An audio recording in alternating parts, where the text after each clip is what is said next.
Cancer, hi, welcome to Mystic Queen PH. At ito ang inyong energy update for May 1 to 15, 2025. So if you're interested in private readings, meron tayong link sa description at sa pinned comment. Paki-check nyo na lang information kung paano mag-book for a private reading. And please subscribe to our channel to show your support. Like, share this video, at comment na rin kayo kung kayo ay naka-resonate. And also, pa-follow, like na rin ang ating Facebook at TikTok. Lahat po yan, Mystic Queen PH. Okay. Let's see, Cancer. First half ng May, ng energies. You have 4th house, Jupiter in Aries. Uy, something new is happening in your family or home life. Pwedeng merong paglipat ng bahay or may acquisition ng bahay, may bibilhin kayong bahay, or merong renovation. Magpapalaki ng bahay, mag-extend ng kitchen or extend ng room. This is also a celebration, so pwedeng meron kayong celebration within the family. Maaring this is pag-travel rin abroad for vacation. Exciting new beginnings to for you. Pwede rin you are mag-move out ka to start your independent life. So, kumbaga parang bubukod ka para mag-explore, to be on your own. Jupiter is the planet of abundance, prosperity, blessings, expansion. So, sa 4th house, maaring meron ding bagong member ng family ninyo. Let's say, merong baby, or may pamangkin ka, or may ikakasal sa family. So, let's see what else. You have stars, infinite. Wow. Stars is about your hopes, your dreams, your goals, yung mga pangarap mo sa buhay. So, I think ngayon, very determined ka, no, na ma-achieve yung iyong mga goal sa buhay. Wow, you also have Buffalo abundance. You're being blessed with abundance, prosperity, yung mga resources mo, lahat ng needs mo, nandyan, ibibigay sa'yo. You also have hungry ghost fear. Uy, merong takot. Bakit kayo natatakot? Siguro sa mga pagbabago, meron kayong pag-aalinlangan or takot sa mga nagbabago sa sitwasyon ninyo. Pwede rin tong ghost from the past. Pwedeng energy from the past na magbabalik at maaring mag-create ng drama or issue or gulo sa buhay mo. So, kung meron mang magpaparamdam from the past, ikaw na rin yung tingnan mo rin kung healthy pa ba na i-entertain yung energy from the past, no? Para hindi ka na ma-stress. You also have the High Priestess. You have the Tower. Oh, 8 of Swords. Page of Swords and Judgment. Oh, major change. Grabe. Ang lakas rin ng Scorpio energy. So, this is transformation, endings, and new beginnings. I see a revelation. Maaring merong marireveal na ikagugulat mo. Pwedeng issue within the family ito. Or maaring ikaw mismo merong kang babaguhin sa sarili mo. It's like you are going to reinvent yourself na parang mabibigla ang family mo or mga malalapit sa buhay mo kasi hindi nila akalain na kaya mo palang gawin yun. You are removing yourself from your limitations. So, kumbaga, you are learning a lot from your past experiences.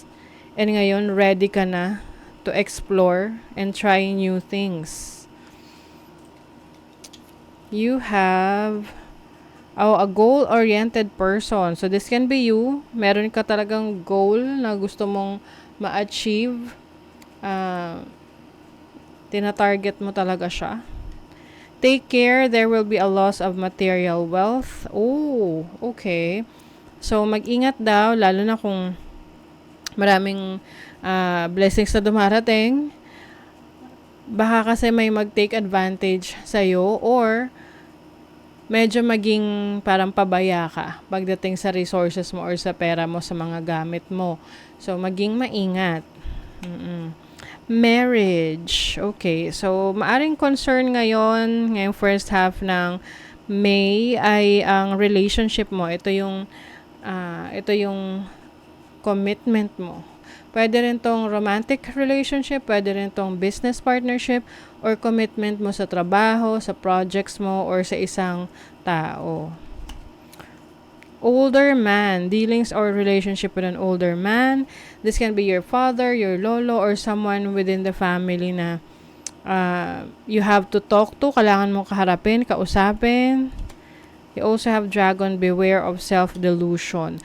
May mga bagay raw na ino-overthink natin or parang doon tayo nabubuhay sa bubble na yun. Yung, kumbaga parang iniisip mo na, ganito mangyayari. Walang issue, walang problema. Pero sa totoo lang meron. So, mahirap rin naman na may existing na problem pero hindi natin ginagawa ng paraan. 'Di ba? Ano tong goal mo? Third house. This can be connections sa social media. Meron kang goal na gusto mong ma-achieve. Can be social media presence. Pwedeng sa exam to, magte-take ka ng exam, licensure exam, or any exam na mag-level up sa iyong career. Ooh. So, maging maingat sa business partnership kasi meron ditong may possibility ng loss of material wealth. So, pwedeng sa family member or pwede ring business partnership na business partner mo na merong hindi magandang intentions towards you, na syempre pakiramdaman mo rin, no? Kasi hindi naman yan para sa lahat. But if you feel na parang meron dito na tinitake advantage ka sa project, sa trabaho, sa business, maging maingat at wag mong hayaan na i-take advantage ka. Anong energy ng marriage? 7th house, relationship talaga. So, maaring ito ay sa relationship mo sa person mo, kung kasal ka na. Tingnan natin, ano tong nangyayari. Mars. So, pwedeng magkaroon ng aggression, pag-aaway, misunderstanding. So, pay attention sa inyong nararamdaman. Syempre, sa mag-partner, mag-asawa, yung parang give and take. Pag nakita mo na naiirita yung isa, wag mo nang sabayan. Oo, para makapag-usap kayo ng maayos. Older man, 2nd house, may kinalaman sa finances, sa pera. Pwedeng ito'y kakausapin mo, hingin mo ng tulong, or pwedeng hihingi ng tulong sa'yo financially.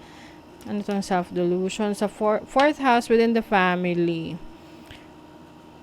Maaring meron kang mga plans for your house or home life, family life na hindi mo talaga siya ginagawa ng action. Parang iniisip mo lang siya or ini-imagine mo but you are not really taking action.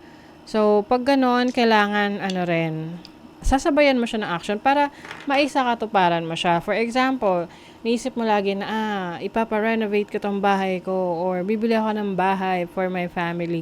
Pero wala ka namang ginagawang action para maging one step closer ka dun sa goal mo. 'Di ba? So, lang siya, parang wishes mo lang siya but you are not really, hindi ka ganun kaseryoso to manifest whatever you want, your desires in life. Okay, rest, renew, recharge. What does your body crave and need right now? So, pahinga. Maaring yung iba sa inyo, may mga times na pagod kayo at kailangan yung magpahinga. Bigyan nyo yung katawan nyo na mag-recuperate. Magkaroon ng masarap na tulog. So, kung kayo nagkakaroon ng insomnia, gawin nyo ng paraan na makatulog kayo. May mga nabibili ngayon na yung mga gummies or tablets, melatonin, or yung glycinate, magnesium glycinate yan, na nakakatulong para makondisyon ka na makatulog ng maayos. And hindi lang naman to sa tulog, no? Ito rin yung pagkakaroon ng peace of mind. Pahinga talaga, pagkakaroon ng bakasyon. So, kung kailangan mo ng bakasyon, take that vacation, take that break. Okay? So, that is your reading, Cancer. Thank you so much. See you again.